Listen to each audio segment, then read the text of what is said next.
Ek wil vandag vir ons voorhou Romeine 2 vanaf vers 3 tot 6.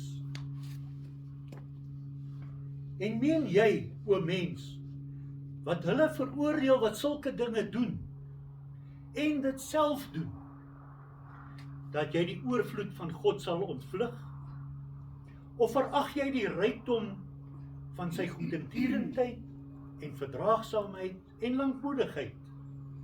Omdat jy nie besef dat die goedertierendheid van God jou tot bekering wil lei nie, maar ooreenkomstig jou verhardheid en onbekeerlike hart, vergader jy vir jou toren as 'n skat in die dag van die toren en die openbaring van die regverdige oordeel van God, wat elkeen sal vergeld na sy werke.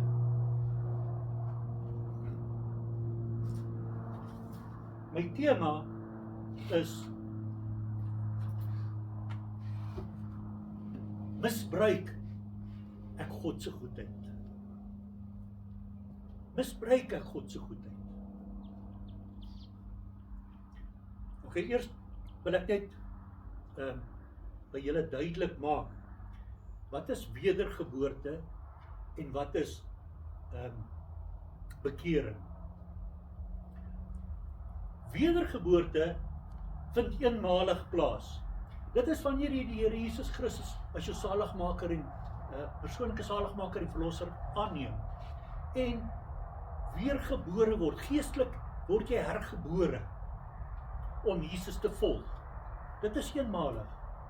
Maar bekering word daagliks gedoen. Aanhoudend. Weet, dit word vergelyk met die Jode. Hulle het mos plakkies gedra, sandale. Nou hulle het gebad, heeltemal, en dan het hulle geloop. En voor hulle gaan slaap moet hulle voete was, want dit het 'n stof opgegaar. En dit is bekering. Elke keer.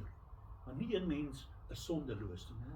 Ons almal struikel, ons almal val. En daagliks, herhaaldelik, moet jy bekeer van daardie sonde. God se geduld is 'n uitnodiging tot bekering, maar sy regverdige oordeel is onafwendbaar vir diegene wat volhard in die sonde. Daar is 'n ou gesegde wat sê, as die weerlig nie dadelik slaan nie, jy sien mos die blits, en dan tel jy mos 1000, 2000, 3000, as die weerlig nie dadelik slaan nie, dan is daar nie gevaar.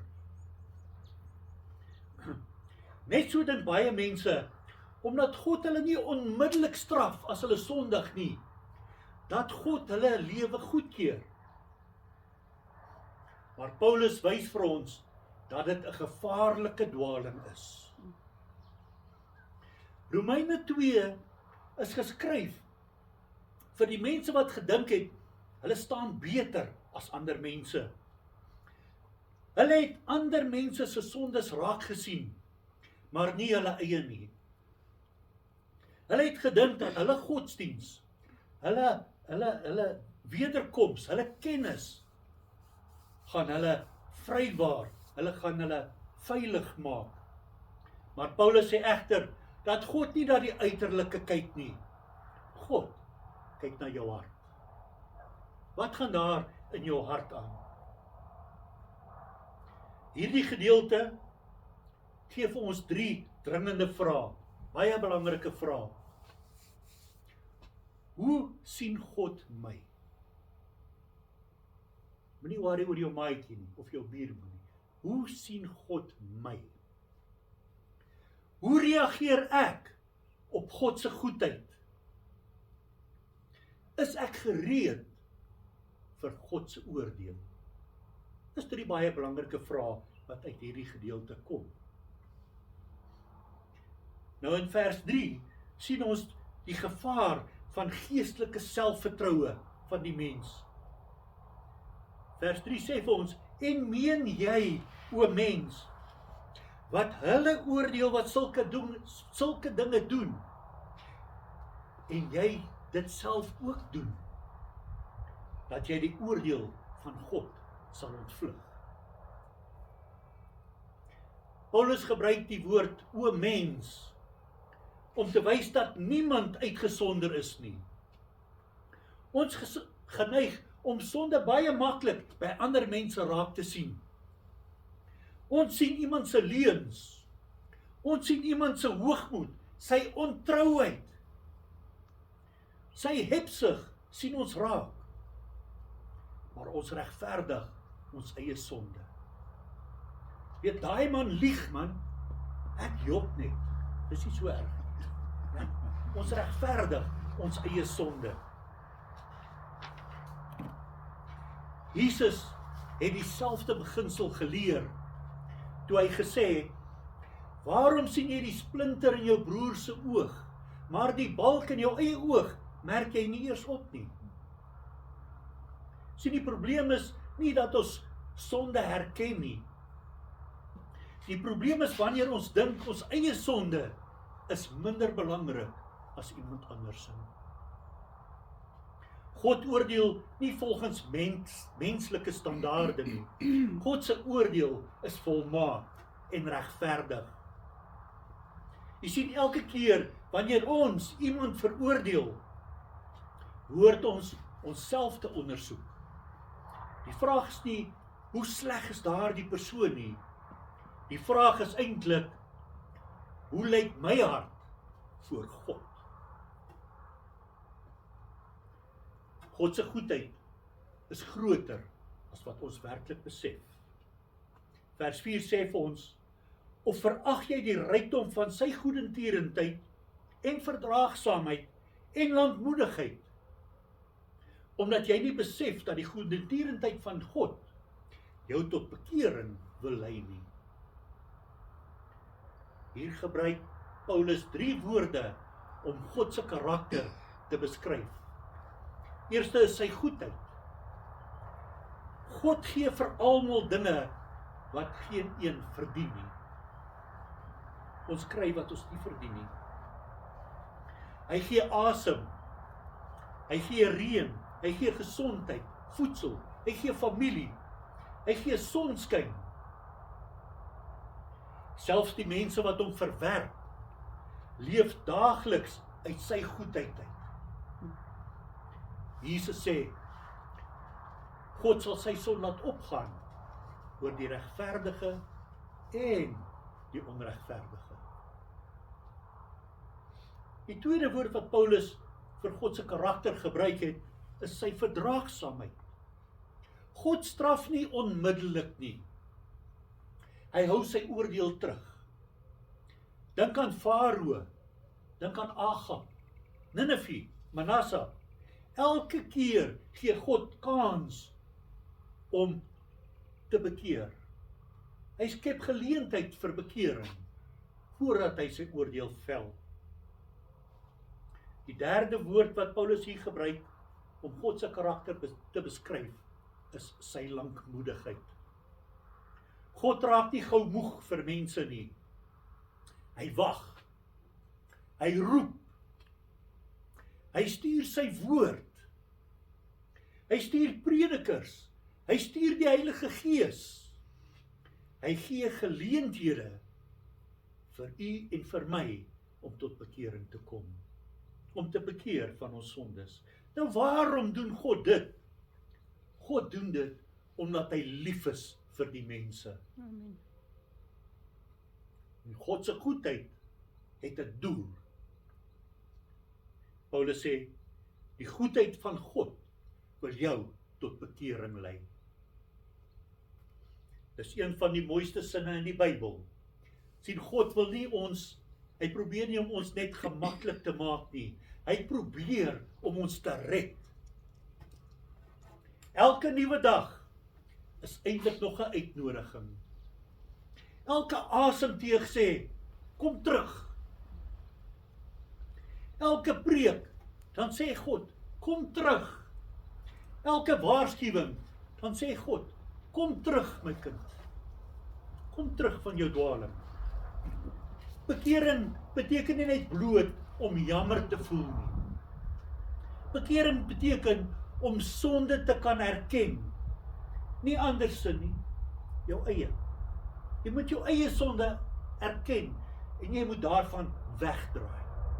Jy moet terugdraai na Christus toe en 'n nuwe lewe begin lewe.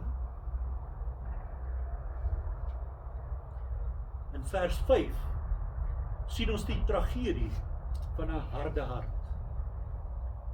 Lees as volg: maar ooreenkomstig jou verharding en onbekeerlike hart, vergader jy vir jou toorn as 'n skat in die dag van die toorn en die openbaring van die regverdige oordeel van God. Sien, 'n hart word nie oornag sommer net hard nie. Dit vat 'n tyd lank, dit gebeur stadig aan. Elke keer wanneer iemand God ignoreer, wanneer hy sê nee vir God, dan word daardie hart 'n bietjie harder. Elke keer wanneer hy sê nee, elke keer wanneer hy God se roepstem nie voorluister nie, dan word daardie hart so 'n bietjie harder. So dit vat 'n tyd vir daardie hart om werklik hard te word. Soos klei in 'n son. Wanneer son op klei skyn, dan word dit hard. Dieselfde son wat was laat smelt, laat klei hard word. Nou dieselfde evangelie wat sommige mense red, laat ander mense nog harder word wanneer hulle dit verwerp.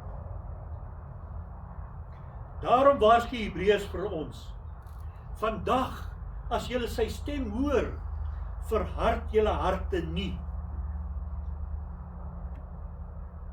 Jy sien, jy vergader of skatte in die hemel of toorn. Paulus gebruik 'n baie interessante beeld. Hy sê vergader.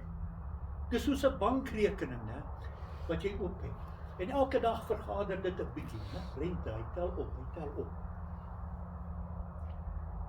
Die vraag is, wat vergader u en ek? Wat maak ons by mekaar? Jesus sê, vergader vir julle skatte in die hemel. En Paulus waarsku, sommige mense vergader oordeel. Elke dag van ongehoorsaamheid word daardie rekening voller en voller. God se oordeel is regverdig. Romeine 2 vers 6 sê vir ons, met die oordeel wat elkeen sal vergeld na sy werke. Elkeen gaan na sy eie werke vergeld word. Hier beteken nie dat goeie werke jou red nie. Die Bybel leer dat redding kom uit genade, deur die geloof. Ons werke wys, waar lê jou hart? 'n appelboom dra appels. 'n gelowige dra vrug. Die werke is nie die wortel van die redding nie. Dit is die vrug van die redding. God sien alles. Hy sien wat niemand anders sien nie. Hy sien wat in die geheim gebeur. Hy sien ons motiewe raak. Hy sien ons gedagtes. Daarom sal sy oordeel volkome en regverdig wees. Jy weet, Romeine 2 berei die weg voor vir die evangelie. As God volmaak regverdig oordeel, wie kan dan nog staande bly? As jy verder in Romeine lees, dan kry jy die antwoord. Dit sê vir ons, daar is niemand regverdig nie, selfs nie een nie. Geen mense van een van ons mense is regverdig nie. En daarom het ons Jesus Christus nodig. Daarom het hy gekom Aan die kruis het hy die oordeel gedra wat sondaars verdien. Daarom is vir elkeen wat in hom glo, is daar vergifnis. Vir elkeen wat in hom glo, is daar versoening met God. Vir elkeen wat in hom glo, is daar 'n nuwe lewe. God se regverdigheid en sy genade het ontmoet daar by die kruis. Die sonde was werklik gestraf gewees. En die sondaar wat in Christus glo, ontvang barmhartigheid. Ek wil afsluit.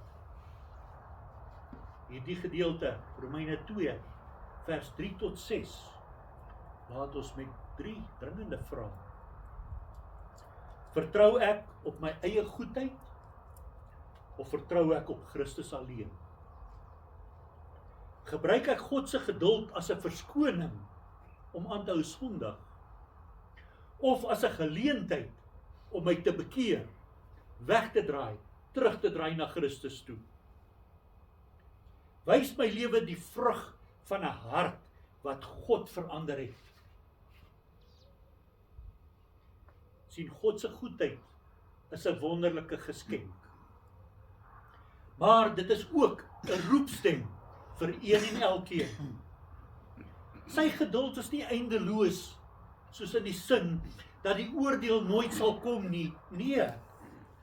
Daarom is vandag die dag om op sy uitnodiging te reageer.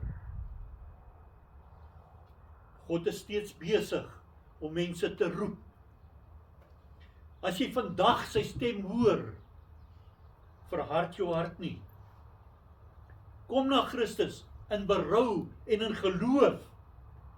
Want hy vergewe. Hy herstel. En hy gee 'n nuwe lewe. Laat ons daarom nie God se goedheid misbruik nie. Maar laat ons dit met dankbaarheid ontvang en in gehoorsaamheid daarop antwoord. Amen. Kom ons sluit. Dierbare God en hemelse Vader, o Heer, weer eens herinner Romeine 2 ons, dat ons nie u goedheid moet misbruik nie, my Here. U gee kans, u gee geleenthede, my Here, en ons moet daardie vrug dra. En my Here, ek bid vir een en elke persoon hier, myself insluitende, my Here, dat daar waar ons sondig, my Here, dat u met ons sal praat, dat u met ons sal herinner, my Here, dat ons moet bekeer, dat ons moet wegdraai van daardie sonde, terugdraai na u, my Here, op ons knieë kan gaan, my Here, en in berou ons sondes erken en vergifnis ontvang. Ons loof en ons prys u daarvoor, in die wonderlike naam van Jesus, en ons dank u daarvoor, en die kinders van die Here sê, Amen en Amen. Halleluja. Dankie.